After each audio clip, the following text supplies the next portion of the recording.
Because the next speaker will be Marcus Fromm. He's from Accenture, and if that isn't cool enough already, he worked in the past for as an aerospace engineer. He worked for NASA, and he will now be talking about the Metaverse. So I'm not sure how we can hype it up more than saying, Marcus, take it away. Thank you so much for being here, and very good luck, sir. Thank you.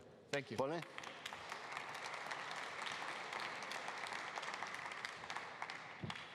Well, thank you for the introduction. I now have the pleasure to speak with you about things that lie a little bit further ahead in the future, after we had heard basically a current situation and assessment of where we stand in the post-COVID world with rail and public transport.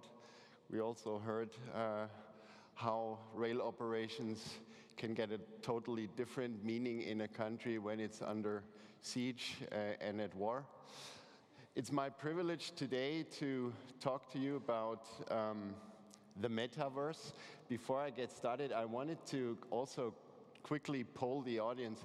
Who in the audience, raise your hands, has made a personal experience with the Metaverse?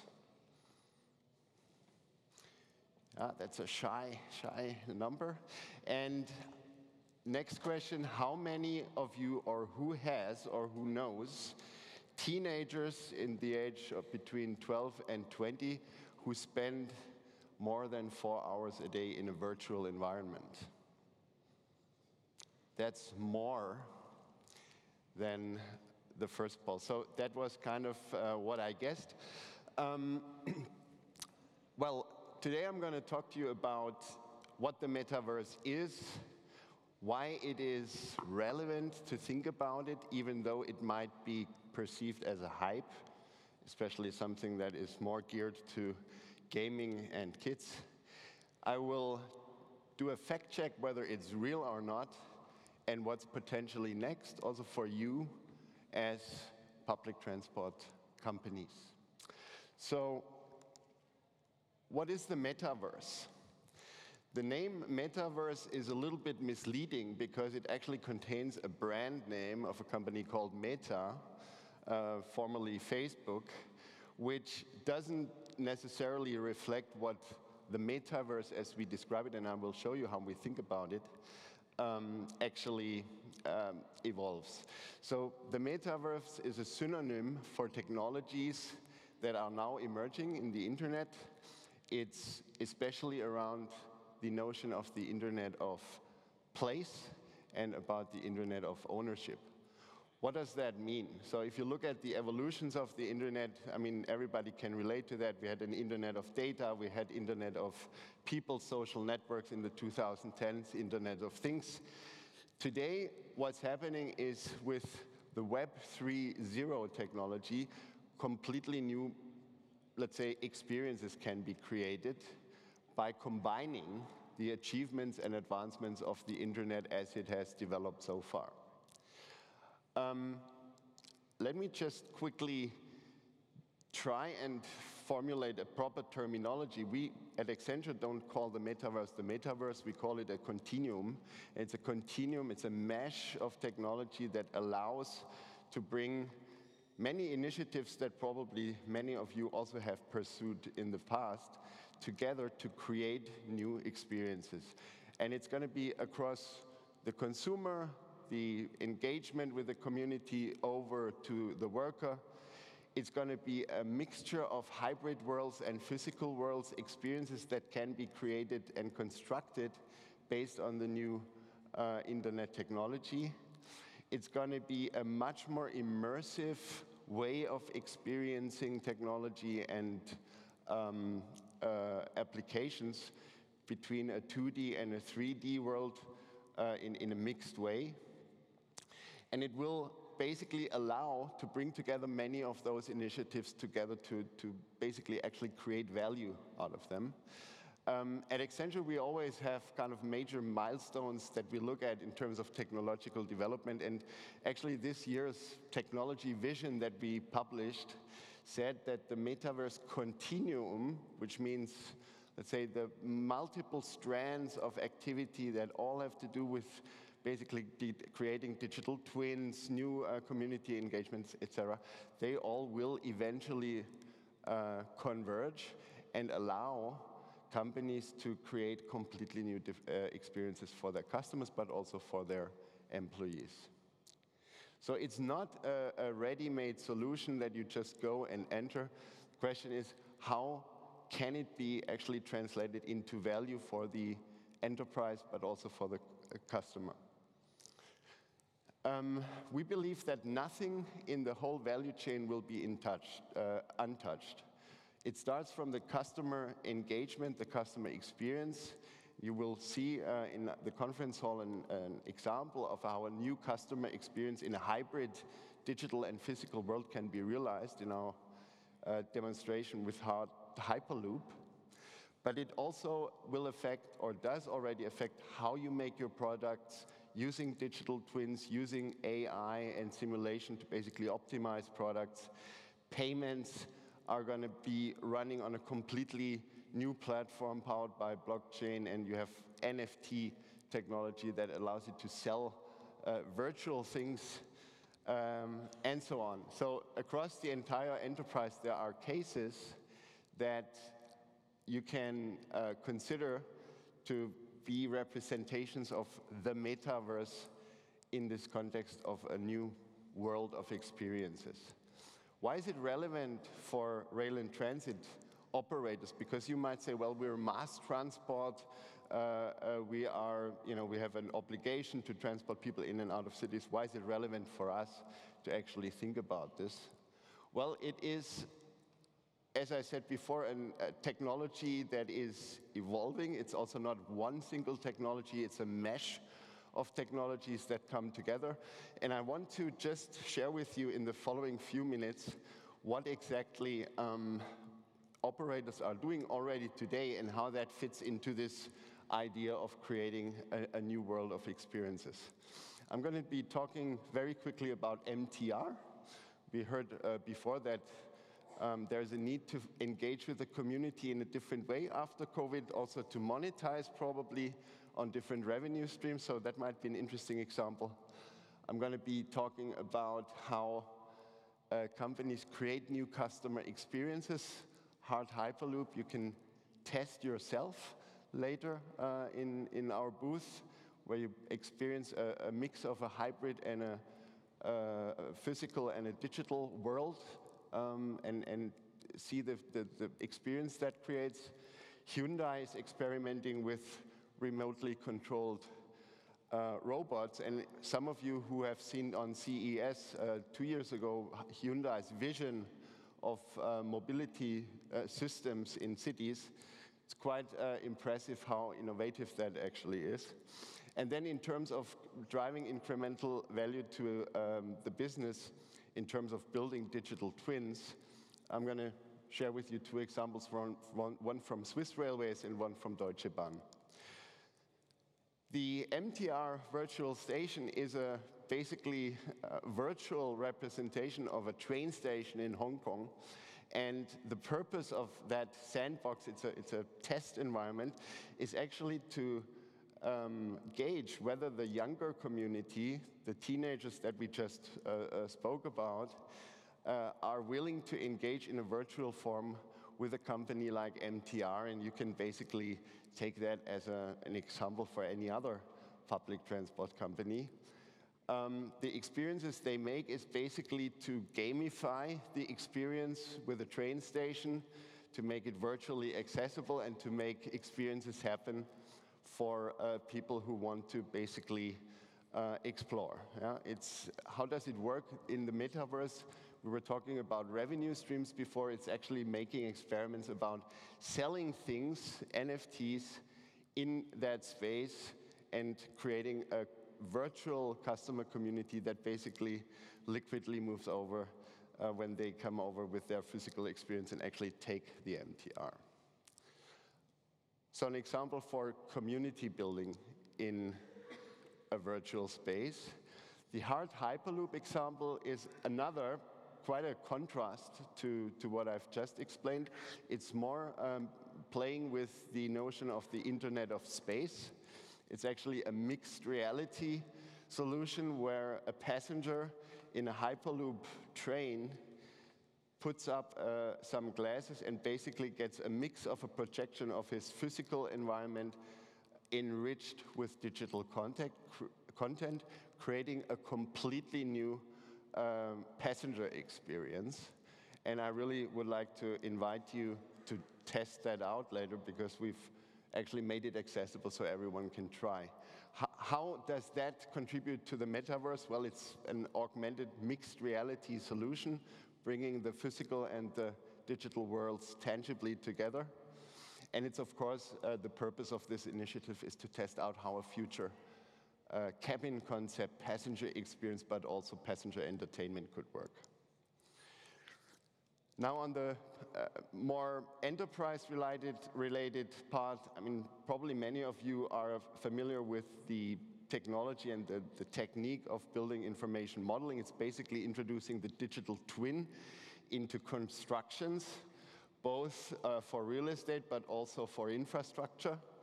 And the idea is basically to have every element of an infrastructure setup digitally represented with a virtual twin. And the use case is basically to be able to navigate construction sites remotely, manage the progress of the construction, have, for example, reviews with the architects, plan the next steps. So, I mean, just to illustrate to you that digital twins and the data they represent can be used to basically enable people with virtual headsets, with creating those hybrid physical and digital experiences to actually work much more effectively in topics like a complex site construction, etc. The Deutsche Bahn example goes even one step further. It's also a digital twin solution that Deutsche Bahn is developing together with NVIDIA. It's a complete digital representation of the Deutsche Bahn network, which is quite remarkable. And the intention is basically to use that digital representation of the network, including the train operations, to optimize the network better. And to basically be able not only to simulate in a 2D environment how, for example, conflict resolutions between trains work, but to actually see it in a let's say, quasi-real environment, how specific decisions actually impact the movement of trains in the rest of the network. Now, having said that, you might say it's probably all a little bit out there. The kind of virtual customer engagement with the community is, you know, something for kids. You can say the NFT hype is probably only dependent on whether cryptocurrencies will stay stable or not. But I think in essence, if you look at the idea of a continuum coming together from different areas of technology, basically allowing to be utilized for new experiences, you will probably see that it is actually real. Now, there are companies, and this is not my quote, that say the metaverse is so powerful, it will eventually kill the transit company, but in return, it will grant you eternal life. Now, that's quite assuring. What do Gartner mean by that? They go as far as to say, well, if a community and a space is built where people can meet, interact, and even travel to places, if collaboration in the future will be feasible in a way where you have hybrid physical-digital interaction, so my colleague but basically pops up with a hologram while I communicate via headset with the rest of the team. I mean, that all is a pretty kind of futuristic perspective. Gartner say that the technology has the power to eliminate the need to travel and to commute overall. Yeah? So if you think it to the extreme, you could say meeting in the metaverse will be enough for people to engage socially, they will not have to travel. And by the way, they will also not have to travel because commuting in the future will be made irrelevant through better collaboration techniques, etc. Now, I want to just give you some data points, and I asked you before whether you know of people who spend a lot of their time in virtual spaces. These numbers, and I just wanted to kind of shout out two of them, are results of a market research done last year in the United States. Consumers aged 14 to 50 with a propensity to use, basically, to socialize in game worlds. 42% of those people said in the response that they would use the metaverse to meet with their friends. Yeah? 41% of these respondents said they would also use the metaverse to engage with a family, and so on. So the point I'm trying to make with this data is that the consumer behavior is shifting, and the younger, especially the younger generations, don't have a problem not traveling anymore in order to communicate and meet with people. So many things in the future can be done and will be done in a virtual environment. And I think that's the important thing to take away from this chart. Now, the last example I want to bring, I mentioned this before, is from Hyundai. It relates to the fact and the question, how does the metaverse and this kind of new evolving set of experiences impact, for example, future work? Hyundai goes as far as to basically allow the control of robots from a metaverse environment, which means they sync up basically robotics machines. They bring the user into a virtual Martian environment and let the user basically manipulate machines or robots that will physically do something. This is probably the most progressive part of what we've seen in this industry happening with regards to those virtual hybrid physical and digital interactions. So Hyundai basically putting one step on top of what they've shown in Las Vegas 2 years ago is now going into the manipulation of remote machines, which is, in my opinion, quite remarkable because it will allow the concept of teleworking, teleoperations, etc. And just think about what that means for the need to commute. Yeah? Time. Oops. So what's next? I think many of you will probably be confronted with a question either by colleagues or also by peers. What do you think about the metaverse? Is this going to be real or not? Is it going to be important for or not?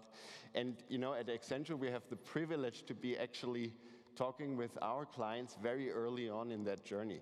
So typically, once someone has familiarized themselves with that concept of let's say, developing new internet capability, the typical questions you might have is, when should we enter that?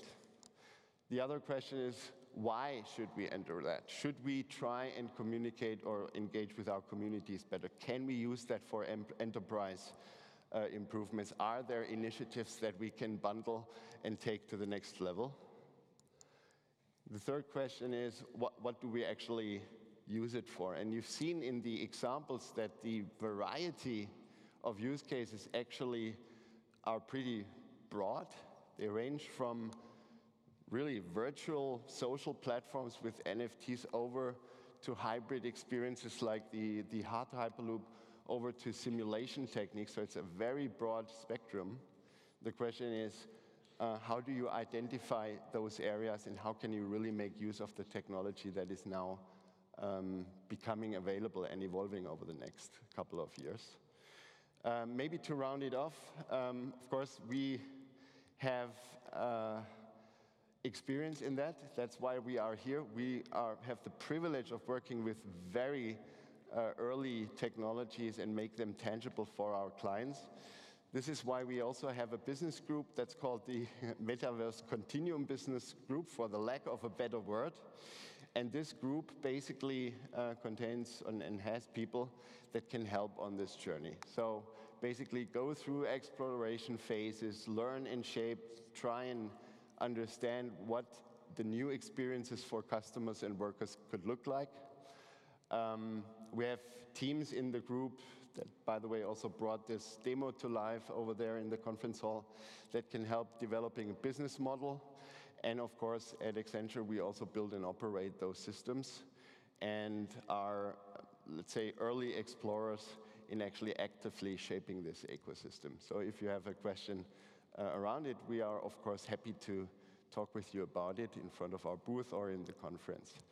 Having said that, I hope this was inspiring a little bit. It also debunked some myths maybe around the metaverse that many people have.